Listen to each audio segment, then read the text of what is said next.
मैं घर में एकदम शुद्ध तरीके से कुछ ऐसे पाउडर बनाई हूँ जिसका उपयोग हम ख़ास तौर से व्रत में करते हैं। और ये जब तैयार हमारे किचन में उपलब्ध रहते हैं तो हमें अपनी व्रत वाली सामग्री को बनाने में बहुत आसानी होती है। ये कुछ हमेशा व्रत में उपयोग आने वाले पाउडर हैं जिनको हम पीस करके घर में आसान तरीके से बना सकते हैं। सबसे ज़्यादा उपयोग में आने वाला मूंगफली का पाउडर है, जिसका उपयोग हम तली हुई आलू और साबूदाना की खिचड़ी में विशेष तौर से करते हैं।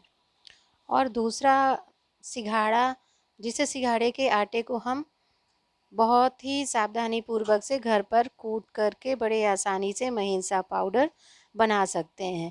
इसका भी उपयोग सबसे ज़्यादा हम व्रत में करते हैं और एकदम से शुद्ध महीन सा आटा आप बहुत कम समय पता में है मेरे एक और वीडियो में बहुत कम 1000 बजट में व्यूज़ हो बहुत गए, सारा मैं आटा इसीलिए घर में बना करके तैयार कर सकते हैं। ये सबसे शुद्ध आटा व्रत वाला बन करके तैयार हो जाता है। इसका महीन सा पाउडर है। इसका आप हमेशा व्रत में उपयोग करते हैं। कांची और कतरा बनाने में अगर पीसा रहता है तो बहुत आसानी होती है। चलिए अब इन पाउडरों को हम किस तरह से महीन सा दरदरा बनाया है। यहाँ पर मैंने हल्का मूंगफली को रोस्ट किया। ज़्यादा देर तक मूंगफली को नहीं भूजना है क्योंकि हमें कुछ दिन के लिए इसका महीन सा पाउडर बना करके रखना है।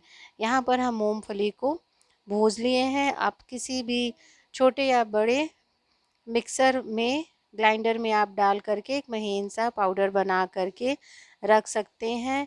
इसको 1 महीने तक आसानी से आप रख सकते हैं, जिससे किसी भी सामग्री में उपयोग करने में हमें बहुत आसानी होती है।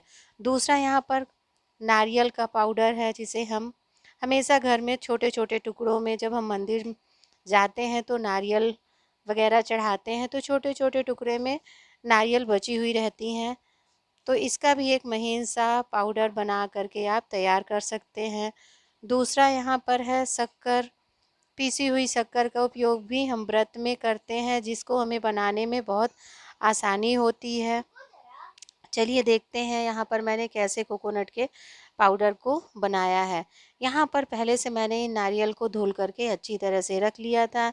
इनके ऊपर का जो काला सा पदार्थ है उस वो हम निकाल देंगे या फिर गर्म पानी से आप धुल देंगे तो ये बड़े आसानी के साथ निकल जाता है।